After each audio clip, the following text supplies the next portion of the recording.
Pendahuluan abad ke-19 adalah masa gelombang migrasi besar-besaran keluarga Ba'alawi dan imigran Yaman lainnya ke Nusantara. Menurut Jajat Burhanuddin, ini menyusul perubahan kebijakan kolonial Belanda yang secara perlahan menjadikan wilayah Jawa dan kepulauan lain di Nusantara terbuka bagi pasar internasional. Perpindahan mereka ke Nusantara didorong faktor kemiskinan. Negeri Hadramaut pada akhir abad ke-19 itu mengalami perang saudara antara Al-Kuwaiti dan Al-Khotiri. Mereka memperebutkan kekuasaan di Hadramaut. Bahkan, kekayaan Hadramaut tahun 1930 hanya dapat memenuhi kebutuhan 1/4 penduduknya.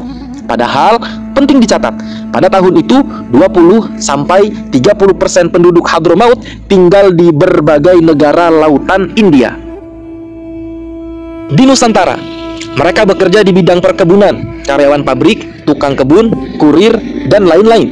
Selain itu, ada juga yang bekerja pada pemerintahan kolonial Belanda, seperti Usman bin Yahya yang diangkat menjadi mufti Belanda di Batavia.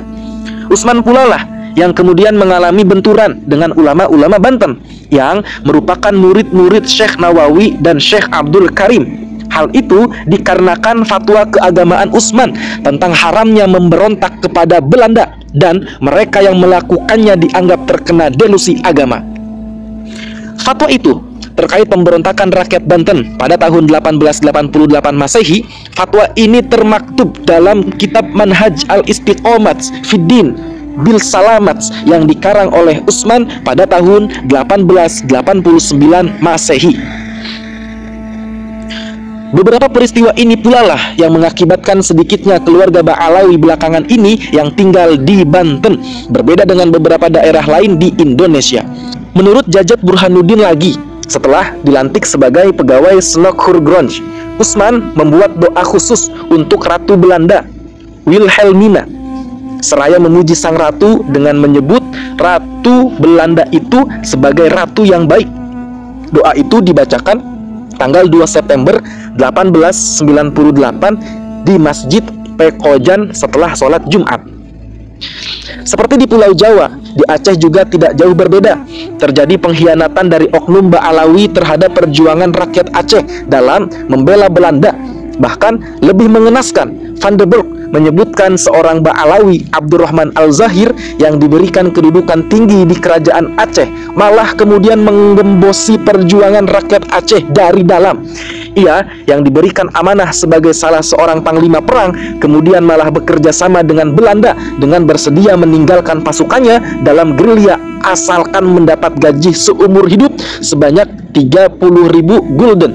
M. Adil Abdullah dalam sebuah artikel mengatakan, sebagai hadiah terhadap sikap lunak Habib Abdurrahman, dia pada tanggal 13 Oktober 1878 bersama teman-temannya Teuku Muda Bet memilih menyerah kepada Belanda di Kutaraja.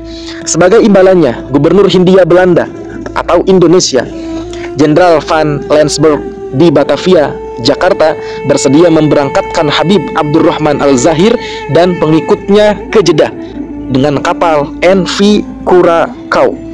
Dia sendiri, menurut para peneliti sejarah, telah mendapat pensiun dari pemerintah Belanda $10.000 per bulan atas jasa menjual bangsanya kepada Belanda.